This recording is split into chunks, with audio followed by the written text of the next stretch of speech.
Hello everyone and welcome back to Mr. and Mrs. Social Studies.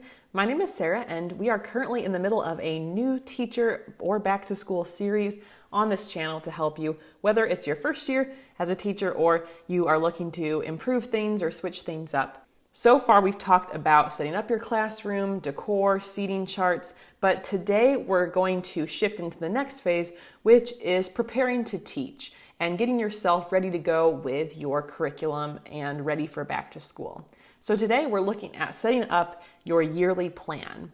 Now some teachers skip this step, but I think especially with a history class and with many other subjects, it's so important to have a big picture approach so you know where you're going, so you don't find yourself scrambling at the end of the year when you realize you are so behind where you want it to be. And so for that perspective, we want to make sure we have a nice yearly plan from the get-go so we know how long we have for each unit, and then we can break down each unit into smaller pieces. Speaking of unit planning, I do have a unit planning tutorial that I will leave linked below as well as up in the cards. You only need two things to get started here. You're going to need your school calendar. So I've got a school calendar printed out here.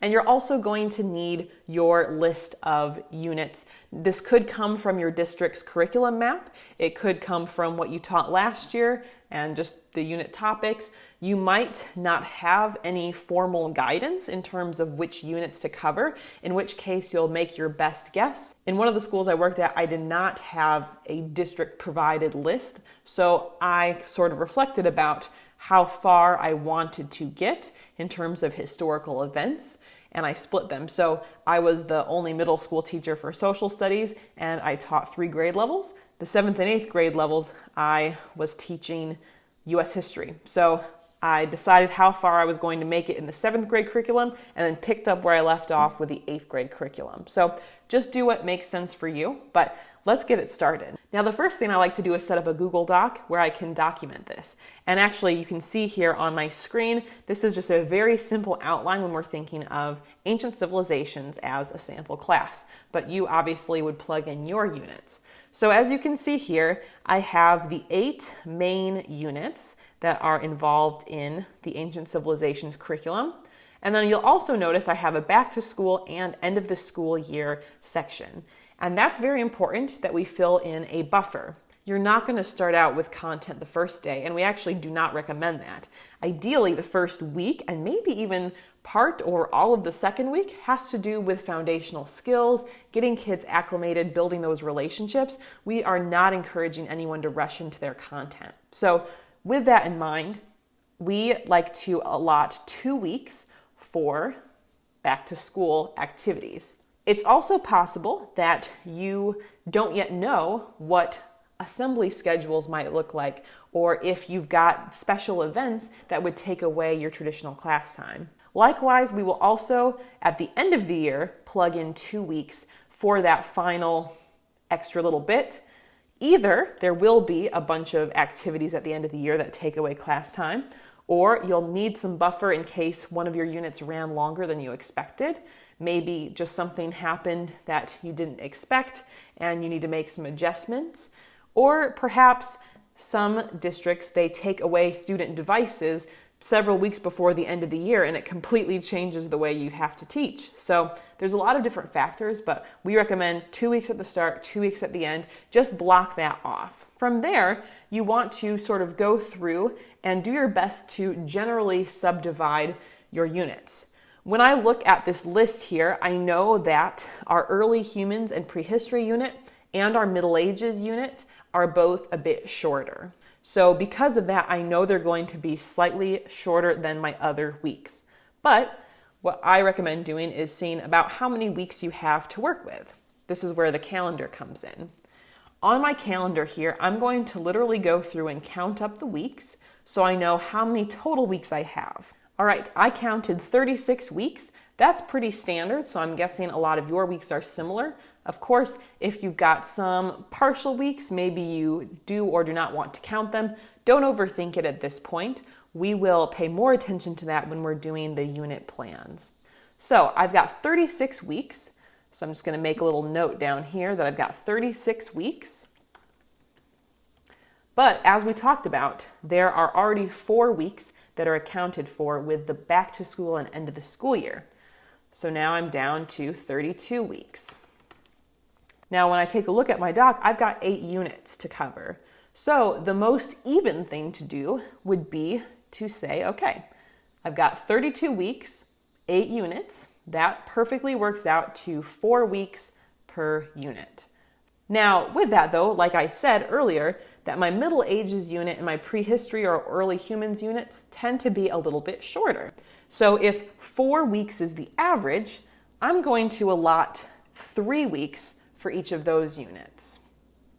And actually, I'm going to allot 2 weeks for the Middle Ages unit just because it's something we don't go as into depth with as the other units. So doing that means, after I've taken care of those, so that's 5 less weeks, now we are down to 27 weeks left for 6 units. I'm actually just gonna delete those. Okay, now we've got about 27 weeks left to loosely schedule for 6 units. So in this case, I'm going to think now, what are some of my longest units that deserve some extra time?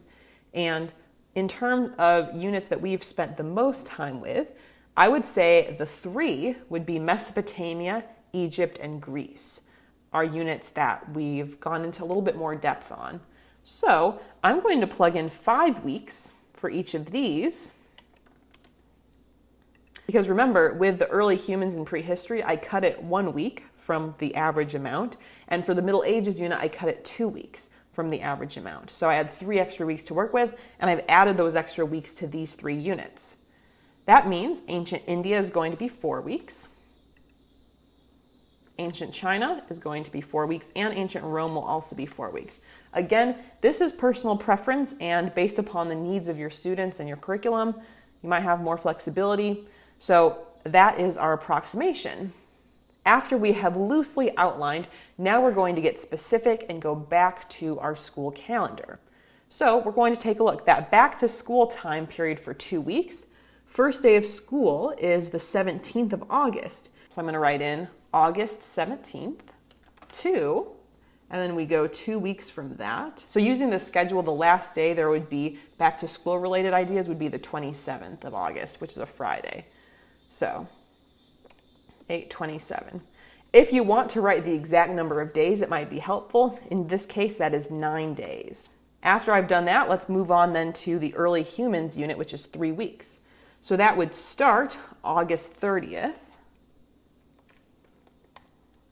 That would go until the 17th of September. If I was calculating that out, there is Labor Day, which is no school. So it's looking like 14 days in that unit instead of the standard 15. Now, as you go through this, you might be thinking, 14 days for a unit? That's not enough time. But this is where it's important to have the big picture. Sure, you could add on extra time to this unit, but if you do that, then that means you're sacrificing another unit later in the future. Having these deadlines for yourself is so helpful to make sure we stay on pace. And unfortunately, we can't do it all. That will always be one of the big struggles, probably with most subjects, but especially with history, as there keeps being more history and more discoveries and all of that only adds on the amount we're trying to teach. But with this frame of mind, you make the tough choices. If you've only got 14 days to work with, you probably can't do everything, but pick the activities or lessons that are going to be most impactful and meaningful and prioritize those. Like I said, that unit planning video is linked below so you can see more specifically how we make those choices. If I was to keep this going here, so 9/17, that's our end of our prehistory unit. So I would start the Mesopotamia unit on September 20th. So I'd mark that here. And that's 5 weeks that I have to work with. So with 5 weeks, that would take me to Friday, October 22nd. And the number of classes factoring in 4 days off, which it looks like there is Indigenous Peoples Day, is the only day off here. So I would just do the math. So we've got 10, 14, 18, 23. So that unit would have 23 days. So at this point, you can see how it's going. And again, the main purpose of doing this is so you have a nice general outline of how you want to set up your year. It can be pretty basic, but doing this step is so nice to have a roadmap of where you want to go. Of course, you can always make changes later, but I find that if a teacher doesn't have something like this in place, they're probably going to fall behind because they won't have the bigger picture. So I highly recommend that you give it a try. If you've got any questions, you can leave those in the comments below. And if you're new to the channel, go ahead and subscribe so you don't miss out on the rest of our Back to School series, or check out some of our past videos over here. We'll see you next time. Bye.